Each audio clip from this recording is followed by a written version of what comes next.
I'm actually the first veterinarian to take care of Greyhound Friends greyhounds. And when I was teaching at Tufts, we had the greyhounds coming in and there was nowhere to send them. And I was taking them out the back door. They were supposed to be all euthanized and used for research for the anatomy lab. And I was taking them, and it was very sad for me that I could not find homes for these dogs. So when Louise opened Greyhound Friends, I volunteered to help her take care of these animals, and I have not been involved in the last 20 years with her, but in the beginning I was. And I think that we need to give a second chance, just like we're giving a second chance to these greyhounds. There were thousands and thousands of animals that she was able to take in, and she's not a very organized person. I'm not defending her in that regard. But I think if we can get a second chance, just like we give the animals, and make this kennel the starring light of good care for animals, get them into programs where they understand fear-free, even make this kennel one of the ones that like Los Angeles is doing. They're trying to save more animals by making these animals plant-based and giving them a plant-based diet, and they figured they could save 30,000 additional lives by going plant-based in Los Angeles County. I'm willing to give them some of my time as a veterinarian here in Hopkinton, but I think that we can give them a chance and have them inspected monthly if you need to make sure they're doing the right thing. But I think it's an opportunity to do something and have something start really good from Hopkinton that can make lives for animals better. Thank you, Dr. Brown. From the other microphone, please. Pass out some handouts. I asked for a quick presentation, but at the beginning, the attorney for Greyhound Friends, mentioned a document called The Truth About 10 Dogs. I have one of those 10 dogs, okay? I want you to see the real truth. My name is Jackie Landry. I've been involved with rescue for over 20 years. I've fostered over 150 dogs. I've conducted hundreds of home visits, phone screens. I've made the decision on who gets a particular dog, and I'm involved currently with day-to-day operation of kennel and isolation operations. A little bit nervous. So at this point, there's so much emotion surrounding Greyhound Friends, and how can there not be when you have people that really care about dogs from both sides? I'm not without emotion, but what I'm going to do today is I'm going to stick to just the facts. All of the emotion from both sides, the propaganda, the PR, the marketing ploys of Greyhound Friends, is deflected from the facts. So here we go. I received a phone call in January 2017. There was a dog in distress and deteriorating at Greyhound Friends, and they needed to get her out of there fast before she got worse. One of the volunteers stated that Diamond, now Emma, had been confined in a small kennel for an average of 23 hours a day for at least 60 days. That's 2,760 hours of a dog not getting basic care, no toys, no stimulation. 2,760 hours to suffer, and she was one of the lucky ones. Kitty Love asked Greyhound Friends for the appropriate paperwork that's required by law, especially when you're taking a dog from out of state. Where were her medical records? Well, she had none. We said from Kitty Love that she needed to have records. We needed to see where her heartworm test fell. They said that this dog, Emma, and you have the pictures in front of you, was a dog that could not be touched, that she was not good with people, so they did not give her the basic care that she needed. Interestingly enough, in order for us to take this dog, she needed to have a heartworm test. They produced it the following day. She was heartworm positive. Fact. Emma and many other dogs were deprived of their basic needs. Fact. Emma arrived at my house after being rescued from Greyhound Friends. She was dirty. She had a wretched smell coming from her really small body. She was scratching at her ears. She had a dry cough, and it sounded like a choke, like she could not breathe. Within an hour of arriving, I had her in the bathtub. This is a dog that Louise Coleman said could not be handled. She had live and embedded ticks all over her body, and she's white. It was so easy to tell. I began washing the layers of dirt and debris off of her body. As she licked my face, this is one of the 10 dogs that Louise said could not be handled. Her nails were long, they were curling over, and it caused her pain to walk. An hour after that, she was fast asleep on the couch with my boyfriend and my 10-pound cat. I brought it to the vet to begin heartworm treatment. Fact, Greyhound Friends recently released a statement defending their lack of care for Emma, stating that she was impossible to handle. Fact, Greyhound Friends provided another false statement. I gave her a bath one day after she was here. Pardon? Please bring your comments to a close. I am. 3 minutes. Fact, Greyhound Friends said that they could not take this dog out to socialize. Fact, I fostered over 40 dogs in the last year. Every one of them has been welcomed in my home from Emma. You have pictures of each and every one of them. Thank you very much. My very final comment is I'm not sure why we're here today. Greyhound Friends has been giving so many chances, 30 years of chances. And the one thing I want to leave you with is my dog had to be rescued from a rescue. I don't get it. Thank you. Hi, I'd like to rebut, I guess you could say, give a rebuttal. No, It's facts. I'm the person that she spoke to. No, you're not. And no, I didn't speak to you. I'm the one who made the phone call. Excuse me, I made the phone call. No. Thank No, you. you didn't. The next person in line, please. The next person in line, please. Make your You're not comment, here. it's a comment. Just make a comment, it's a comment. Yeah, the comment No, is that, I'm through. The next person in line, please. Please take a seat. It's totally not fair. Yes. hi, thank you for letting me speak. My name is Dr. Jeffrey Schindler. I'm the compliance officer for Greyhound Friends. I joined the board in 2017. I'm surprised that none of the witnesses who came up to speak in opposition have ever contacted me. It seems like there's a focus on the past, and I would like to believe I'm the voice of the future. I wrote the new protocols for Greyhound Friends. We specifically address long-stay dogs. We specifically address contamination issues and health and sanitary issues. We have a state-of-the-art kennel which has 3, I think you've seen, I don't want to expand on this, you've seen our new protocols, you've seen how we're going to address all these issues that people have brought up. And I would like you to look towards the future, not towards the past. And I would like to invite any of the people who are concerned about the past to come and talk to me, because I can share with them my vision of the future of Greyhound Friends. Thank you very much. Thank you, Dr. Schindler. Hi, my name is Elise Morissette. I've been involved with Greyhound Friends for well over 30 years. Adopted my first Greyhound Spanky from Louise before Greyhound Friends was even formed. I was her first volunteer at 167 Saddle Hill Road at the old Fitzpatrick Kennel. And this is just showing a pattern that has been going on for well over 30 years. I've known her the longest. I was involved for years and years. What I'm concerned about, I'm all for the animals, for the best care that they can get. I want to see Greyhounds saved.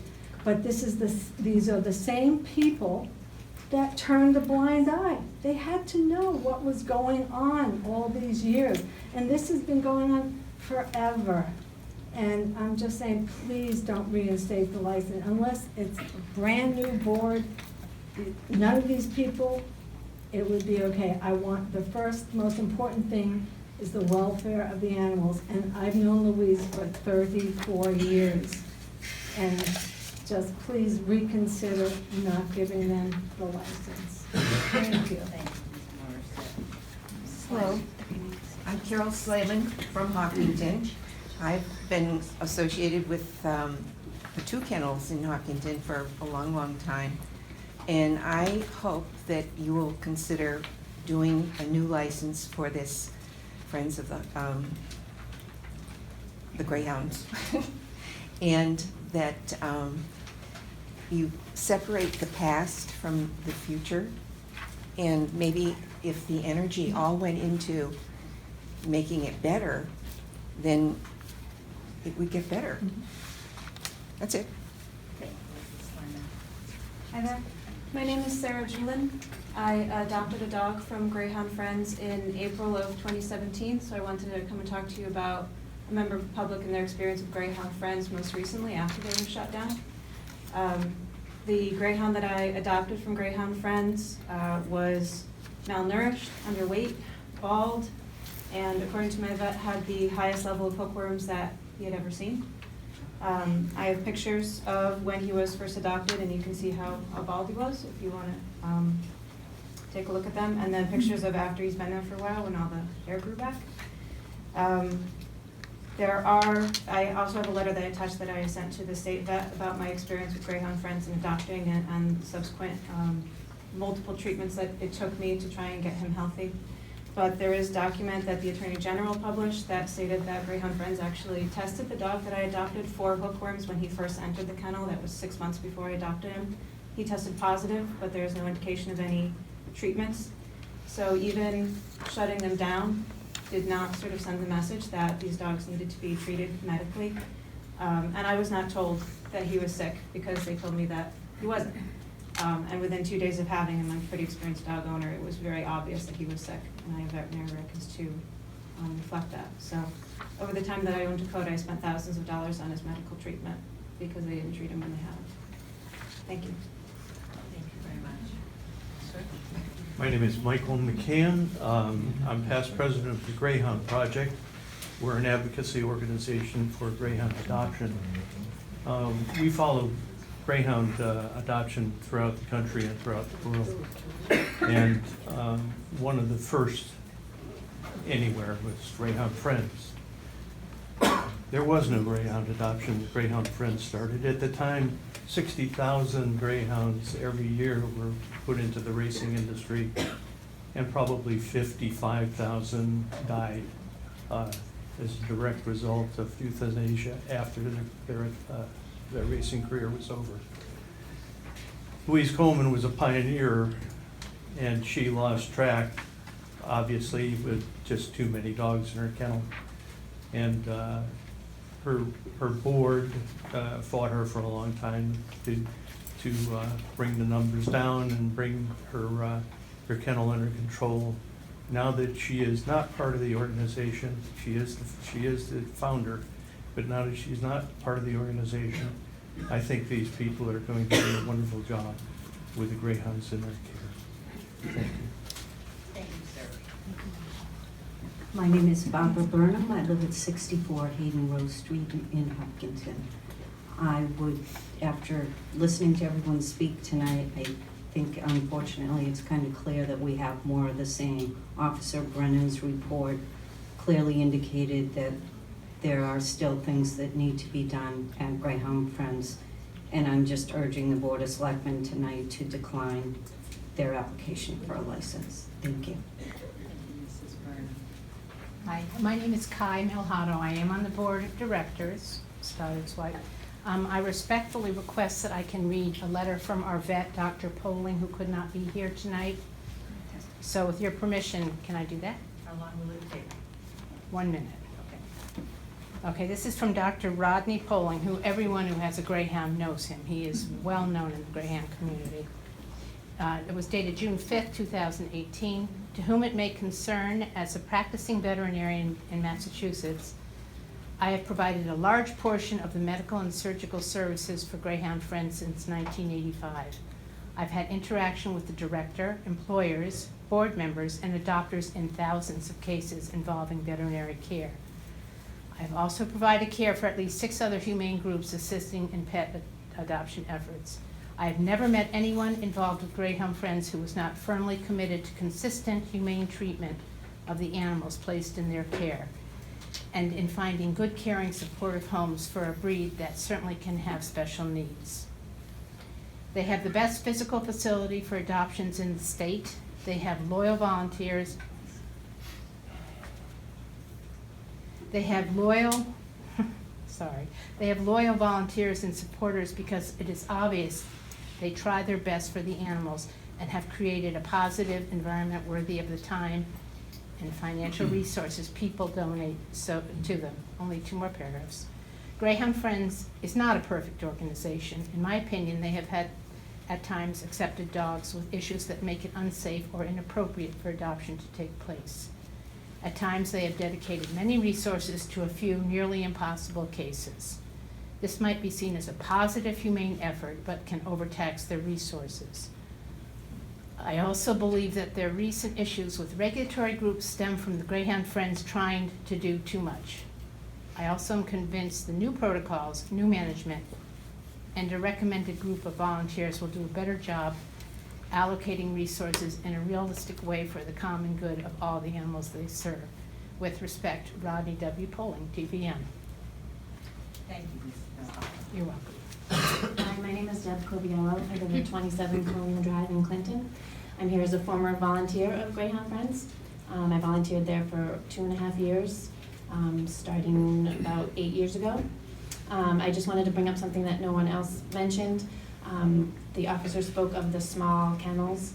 I saw something even more horrible. I saw dogs living in very kennels. And for those of you that don't know what a very kennel is, it's the small plastic crate that you would normally put a dog in to put them in cargo if you were, flying across the country or something. I saw dogs living in those for weeks, sometimes months at a time. Sometimes there were very kennels on top of very kennels, and we had to have dogs living in there. I feel like everybody else feels. It's basically the same board. They turned a blind eye to everything while I was there. Misuse of funds and neglect of the animals. And I just don't see how anything is going to change. So I respectfully request that they not be allowed to open again. Thank you. Thank you for your comments. Good evening. My name is Eric Christensen. I was a volunteer at Greyhound Friends from about 2010 till they were closed down. I was there just about every Saturday for a couple hours in the morning. When I got here tonight, I was going to talk about my education experience because I did have students come from my high school that volunteered there, and they brought their parents as well because they were under the age of 16. And I would never bring students, especially of my own, to volunteer at a place where I thought they were in any danger whatsoever. I was very proud of them in the fact that they also wanted to continue volunteering there even after they fulfilled their hours that they needed to be. They were members of the National Honor Society out of my school. Hearing about the different changes that are coming to Greyhound Friends, I'm very excited because I was there the last 6-7 years, and it seemed like after they stopped bringing in just greyhounds and bringing in other animals, things did kind of deteriorate a little bit. And I can say tonight that I was extremely excited when I heard that they're just going to be a greyhound place. I think that's what they're best designed for. I know some of the board members that are on there now, and I don't know some of the newer ones, but I think it's a nice transition that they plan on making with, yes, having some of the old board members there, but bringing in new blood as well. And I hope you do grant them their license. Thank you very much. Thank you, sir. Sir. Good evening. My name is Robert Fennessy. I'm an attorney. I'm also an adjunct professor of law at UMass Law School, where I actually teach animal law and animal rights. I'm a former captain with the MSPCA Law Enforcement Division. I'm not speaking on their behalf. I'm speaking on a group of people who have retained me to come up here. So I'm saving 10 people from standing in line here. So bear with me. Also, I was a selectman for 18 years in my own town, and also was the town administrator in 2 towns. So I know what you're going through. I want to commend you for putting this hearing together in a very fair manner. Mr. Fancy, if I may interrupt, we were aware that there was a privately engaged town council that might be attending. Mm-hmm. And according to our town council, it was his recommendation that such legal counsel be given an opportunity to speak. Yes. So I was intending on calling for that individual at the close of public comment. Okay, would you rather I So you may step down? rather take a seat, I and will. I will give you a brief opportunity to speak at the close of public comment. Mr. Sir. Good evening, ladies and gentlemen. My name is Steve Bassignani. I live in Norfolk, Mass. First and foremost, I want to thank you. I know I've inundated you guys with information over the last 18 months. I'm very passionate about rescue. I've been doing it for 3 years. I was called to help Emma. So we agreed to take her, and her story got worse by the day. But Emma's a happy story now. She got out of Greyhound Friends. What we have is the same people.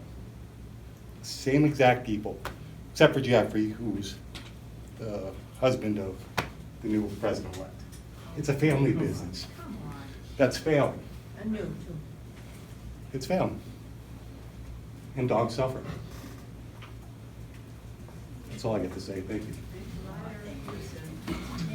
Hello, my name is Barbara Zeno. I live at 3 Proctor Street in Hopkinton, about 2 miles from Greyhound Friends. I have 2 greyhounds at home, a 10-year-old and a 13-year-old, and Grant was, the current president took a special interest in him when he arrived up from Florida, as he had a leg injury. Wonderful dog, is 13 now. I have a plaque on one of the kennels at Greyhound Friends in honor of my first 4 greyhounds. There's one point I really would like to make to you, and it's about the behavior of the dogs, because their behavior problems are from their time at the track.